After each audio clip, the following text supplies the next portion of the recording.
ఇటు తిరుమలలోనూ చిరుతపులి వెంకన్న భక్తులను భయాందోళనకు గురిచేసింది. ఇన్నాళ్లు తరచూ అక్కడక్కడ కనిపించి పరారయ్యే చిరుతపులి తాజాగా తిరుమల శిలాతోరణ పరిసరాల్లో కొండగుట్టపై రాజదర్పాన్ని ప్రదర్శించింది.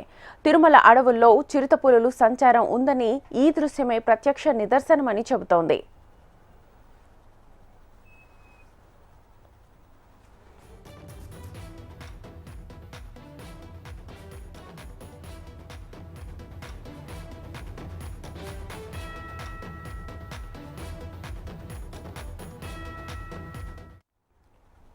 తిరుమలలోనూ చిరుతపులి వెంకన్న భక్తులను భయాందోళనకు గురిచేసింది. ఇన్నాళ్లు తరచూ అక్కడక్కడ కనిపించి పరారయ్యే చిరుతపులి తాజాగా తిరుమల శిలాతోరణ పరిసరాల్లో కొండగుట్టపై రాజదర్పాన్ని ప్రదర్శించింది. తిరుమల అడవుల్లో చిరుతపులుల సంచారం ఉందని ఈ దృశ్యమే ప్రత్యక్ష నిదర్శనమని చెబుతోంది.